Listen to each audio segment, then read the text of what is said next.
భక్తులు ఆయా దేవతామూర్తుల యొక్క స్తోత్రములు చేస్తారు. తప్పకుండా వారి ఆనంద భాస్కరు కాస్తారు. అది నా అనుభవం చెప్పుకుంటున్నాను.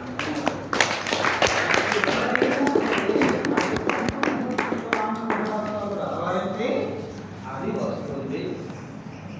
కానీ భాగవతోత్తముల యొక్క భక్తుల చరిత్రలు వినుచుండగా అవి వస్తాయి.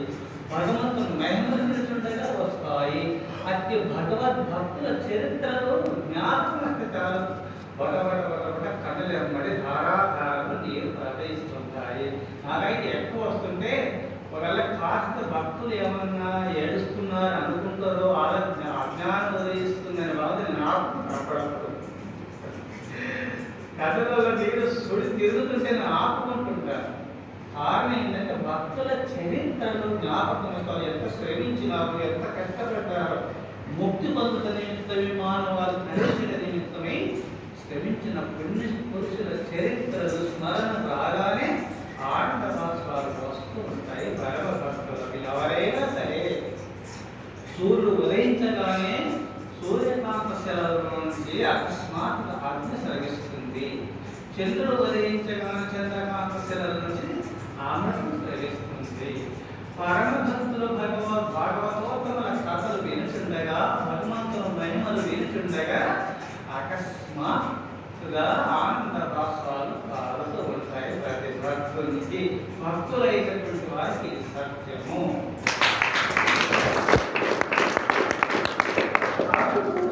ధ్యానం వేదేషు యజ్ఞేషు తపస్సు చైవ దానేషు యత్పుణ్యఫలం ప్రతిష్టం అత్యేత తత్సర్వమిదం విదిత్వా యోగి పరం స్థానముపైతి చాద్యం.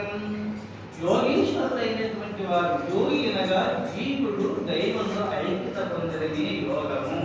జీవేశ్వరుడు ఐక్యతే యోగము.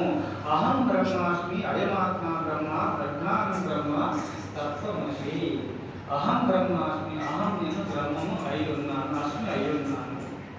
ప్రజ్ఞానం బ్రహ్మ, ప్రజ్ఞే పరబ్రహ్మ, పరబ్రహ్మ ప్రజ్ఞే పరబ్రహ్మ స్వరూపము, ప్రజ్ఞా స్వరూపమే ఉన్నాను. తత్వమస్త పరబ్రహ్మం తమని వాసని ఉన్నావు, అది అయి ఉన్నావు, దేవుడు చెప్తున్నారు వేదమాత. అందుకోసమే మన పరమాత్మ స్వరూపం అయి ఉన్నాము. అహం బ్రహ్మాస్మి, అహం నేను బ్రహ్మం అస్మి ఉన్నాను, ప్రజ్ఞానం బ్రహ్మ, తత్వమసి.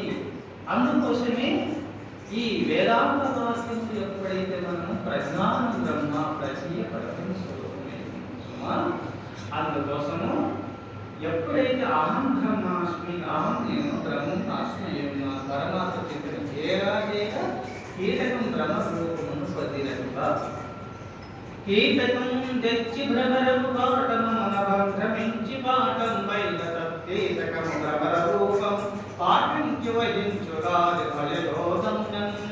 నారద మహర్షుల వారు ధర్మరాజుల వారి రాక్షసుల యాగంగా శిశుపాలం మొదలు జరిగినప్పుడు పరమాత్మ సుదర్శన చక్రాన్ని వదిలినప్పుడు శిశుపాలం యొక్క జలఛేదన జరిగిన ఒక దివ్య తేజస్సు వచ్చేసి పరమాత్మ ఐక్యమయ్యింది.